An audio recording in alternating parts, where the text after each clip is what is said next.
Les journaux qui sont disponibles en kiosque ce matin, le Perfecto présente pas mal d'actualités. Nous ouvrons cette revue de presse avec le journal de la maison. Il s'agit bien sûr du journal Info Matin de Dieudonné Mvan qui nous amène du côté du littoral et parle d'électricité. Et le Nouveau Somba en mission de suivi dans le littoral. C'est ce que nous dit le journal de Dieudonné Mvan, numéro 1951 de ce mercredi 21 janvier 2026. Ce journal nous renseigne en page 3 que le ministre de l'Eau et de l'Énergie a ce 20 janvier consacré la première journée de son travail à la visite du corridor de la ligne 400, entre parenthèses 225 KV, Nkolkumu et Deya Béon. Le MINE a instruit les entreprises en charge des projets à un respect strict des délais pour assurer la mise en service effective des infrastructures. Retour donc sur cette descente de terrain effectuée par le MINE Gaston Elundou et Somba, c'est avec Info Matin. La tribune des leaders, le journal d'Oscar Abel reste également dans cette mission ce matin et titre en une mission de suivi du MINE dans le littoral. Le corridor énergétique Nkolkumu et Deya ouvre le bal. Nous laissons ce journal pour retrouver l'écho qui parle également de cette visite de travail effectuée par Gaston Elundou et Somba,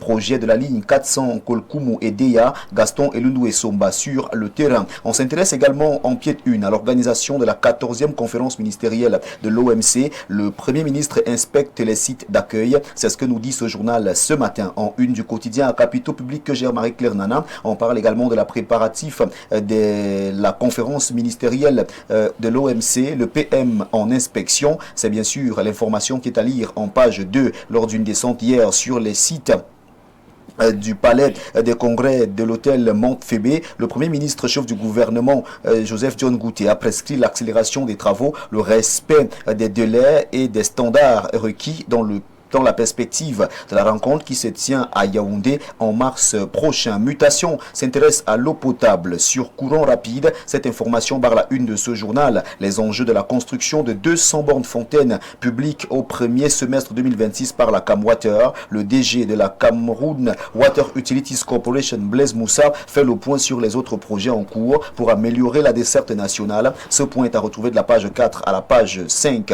Au bas de une du journal L'Action, on parle également de l'eau potable. Cameroun, la révolution de l'eau en marche. Opération 200 bornes fontaines publiques, relance du projet de l'usine de production de Japoma, aboutissement des projets PAEPIS et PUMIP et Tessera. À lire donc l'intégralité de l'interview du docteur Blaise Moussa, directeur général de la Camwater. Cette interview vous est présentée ce matin au journal L'Action de Jean Cueté. RDPC, la commission de discipline reprend du service. C'est ce que nous dit ce journal en page 2 ce matin. Une session de la commission Moussongé se tient du 22 janvier. Se tient le 22 janvier à Yaoundé. Sa réactivation rappelle donc que le respect strict de la discipline partisane, garante de l'unité et de la cohésion du parti, s'impose à tous les militants du Rassemblement démocratique du peuple camerounais. Et si on retrouvait le journal La Vitrine dans son édition spéciale ce matin, qui parle également de la discipline au sein du Rassemblement démocratique du peuple camerounais, la commission du ridicule et de la honte.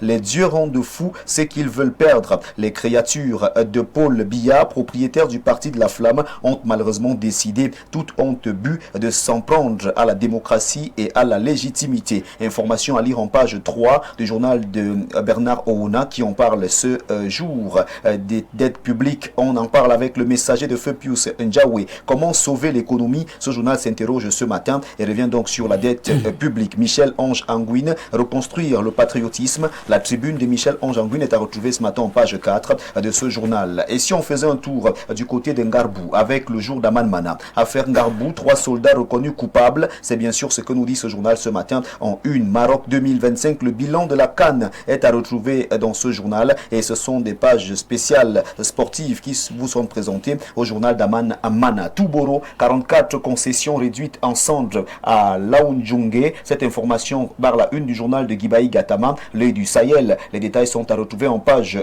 3. Extrême Nord, près de 359 000 déplacés internes en 2025. Les statistiques sont à consulter en page 3 de ce journal qui est en kiosque, le journal L'œil du Sahel. Constitution de 1996, on en parle avec la nouvelle expression quand l'application effraie et tout dit. L'article 66, la haute cour de justice et les tribunaux régionaux des comptes figurent parmi les retards organisés et planifiés que l'on observe dans l'application de la Constitution qui fête son 30e anniversaire cette année, surtout avec une décentralisation Constitution en trompe l'œil. Le journal revient donc sur la Constitution de 1996. C'est en page 3. Budget 2026, le Cameroun travaillera pour payer sa dette. Cette actualité est à lire en page 4 du journal La Nouvelle Expression, journal avec lequel nous refermons cette revue de presse Acte 2 sur Info TV ce mercredi matin. De votre aimable attention, infiniment merci. Et sachez tout simplement, comme tous les jours, qu'avec 400 francs CFA seulement, vous avez votre journal disponible en kiosque. Implacable, intouchable, inattaquable et indétrônable reste votre fidélité. Mesdames, messieurs, de votre aimable attention, infiniment merci une fois encore.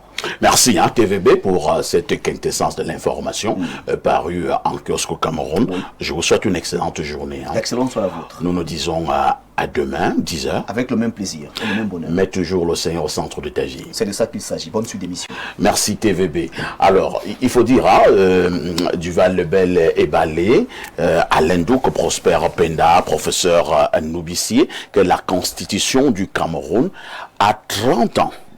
30 ans. Une constitution qui était très attendue du Val, et surtout que c'est une constitution qui avait quelque chose de nouveau.